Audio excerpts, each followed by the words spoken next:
5월 24일 화요일 하나님께서 주시는 말씀은 고린도전서 11장 2절부터 16절까지입니다. 봉독을 합니다.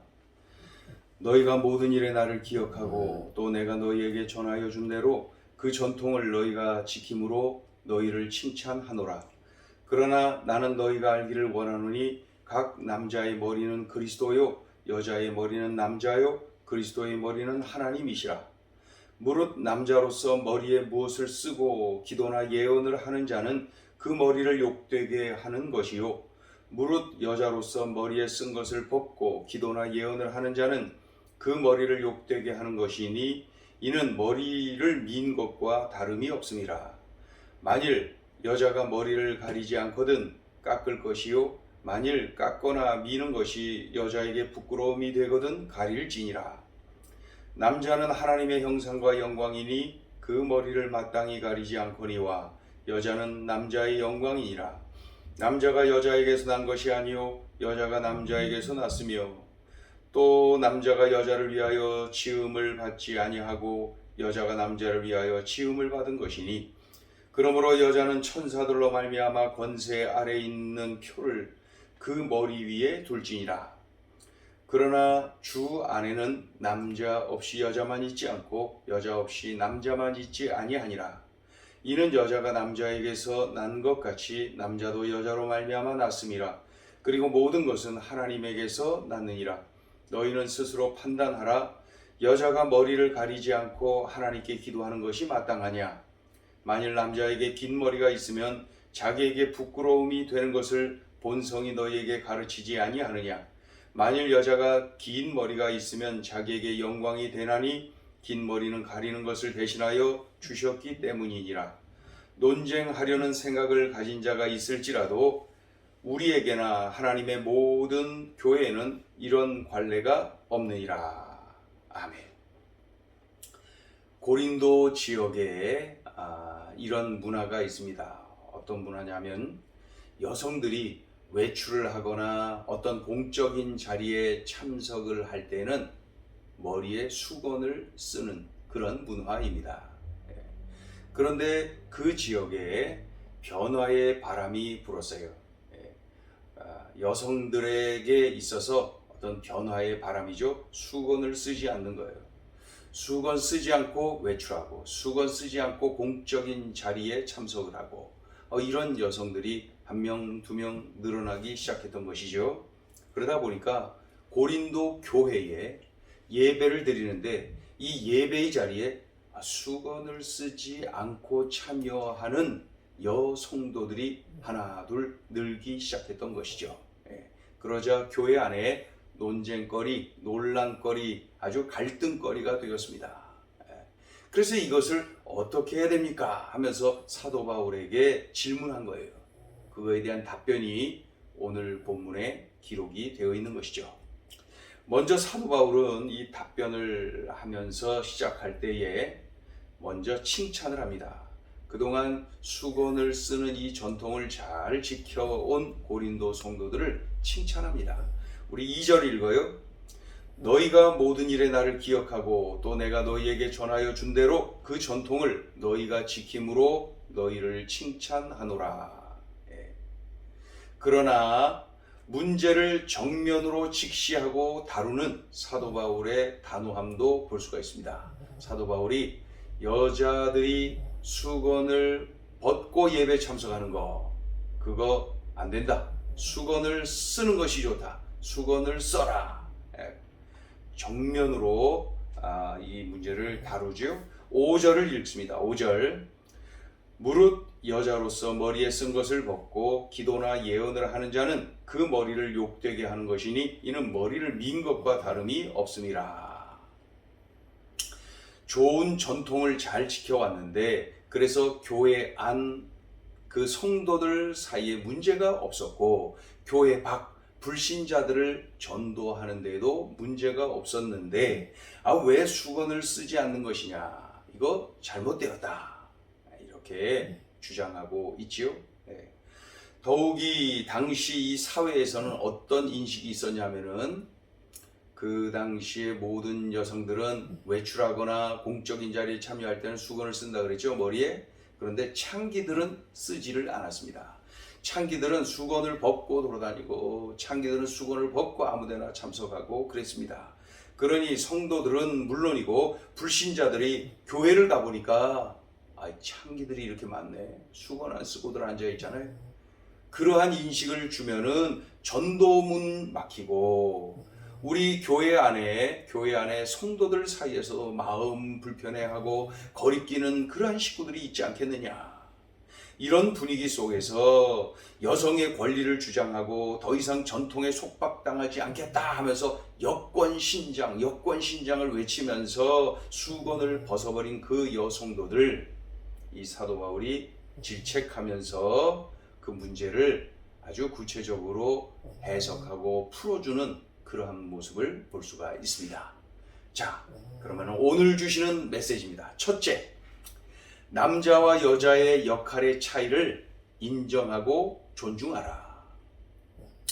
남자와 여자의 역할의 차이를 인정하고 존중하라.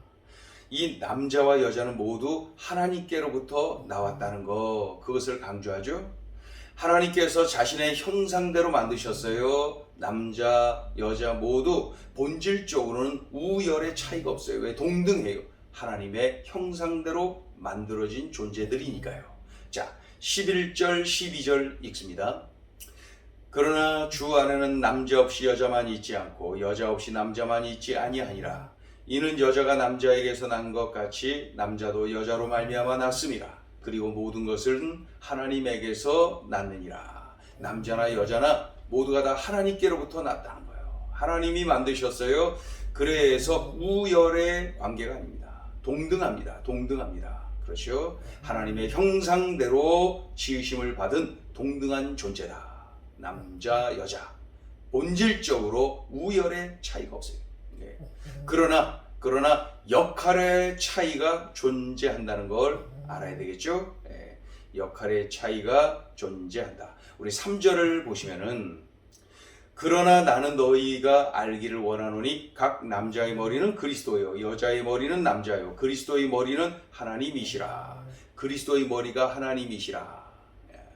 우리 예수 그리스도께서는 말이죠, 하나님과 동등됨을 취하지 아니하시고 자신을 스스로 종의 형체를 입고 십자가에 달려 죽기까지 복종하셨다. 그러니까 우리 예수 그리스도는 하나님과 동등되신 거예요. 본질적으로 동등하신 분입니다. 삼위일체 하나님이세요. 그럼에도 불구하고 십자가에 달려 대속의 죽음을 당하시는 이러한 역할의 차이가 있는 것이죠. 그와 마찬가지로 남자와 여자 본질적으로는 동등하지만 역할의 차이가 있다. 이런 말씀을 하고 있는 것이죠. 그래서 우리도 남자들처럼 수건을 쓰지 않겠다. 마치 그렇게 하면 여권이 신장되고 높아지고 커질 것으로 생각했던 것이죠. 그래서 남자들과 경쟁하는 거예요. 그러나 교회 안에서 성도들이 마음 불편해하고 거리끼고 말이죠. 불편한 거예요. 교회 밖 불신자들이 생각합니다. 교회 안에 웬 창기들이 저렇게 많으냐. 그렇게 말이죠. 전도의 문이 막히는 거죠. 그래서 우리가 근본적으로 잘 이해를 해야 됩니다. 남자와 여자의 역할의 차이를 인정하고 존중해야지, 우리로 남자들처럼 해가면서 그저 똑같이 하려고 하는 거, 이러한 지식이, 이해가 부족해서 그런 것이죠. 남자와 여자의 역할의 차이를 인정하고 존중하라. 그러니까 오늘의 이 문제를 문화적으로, 그러니까 이 진리 비진리의 문제가 아니잖아요. 그렇죠? 그래서 문화적인 관점에서 봐야 되고 선교 지향적인 마인드로 이 문제를 바라봐야 되는 것이죠. 어떻게 하면은 전도에 도움이 될까? 어떻게 하는 것이 복음 전하는 데 도움이 될까? 그것이 중요한 것이죠. 그래서 문화를 잘 활용할 줄 알아야 됩니다. 그래서 선교사님들이 그 선교 현장으로 갈 때 말이죠, 여러 가지 훈련을 받지만은 그 중에서 현장의 문화를 잘 이해하고 문화의 옷을 입고 가야 되는 것이죠. 그래서 그곳에 가서 그냥 숟가락 젓가락 없이 말이죠. 손으로 막 음식을 먹잖아요. 그곳의 문화예요. 얼마나 불편해. 그럼에도 불구하고 그러한 문화를 소중히 여기면서 따라가야 되죠. 왜요? 복음을 잘 전하기 위해서. 선교 지향적인 마인드로 보는 것이죠. 남자와 여자의 역할의 차이를 인정하고 존중하라. 이것을 잘 이해하고 존중하기 위해서는 선교 지향적인 마인드로 또 이렇게 문화적인 그러한 관점에서 볼 줄 알아야 된다. 자, 둘째 주시는 메시지입니다. 나를 높이려 말고 하나님을 높이는 예배자여야 한다. 일부 여성들이 수건을 벗고 교회로 갑니다. 예배 시간에 수건을 벗었어요. 왜요? 내가 이렇게 당당하다. 우리 여자들도 이렇게 당당할 수 있다. 우리도 남자들처럼 당당할 수 있다. 여자를 무시하지 말아라. 이러는 것이죠.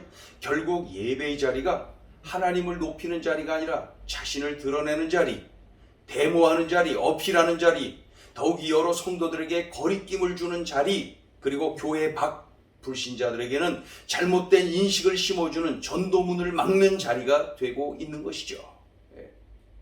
근본적으로 틀어진 거예요.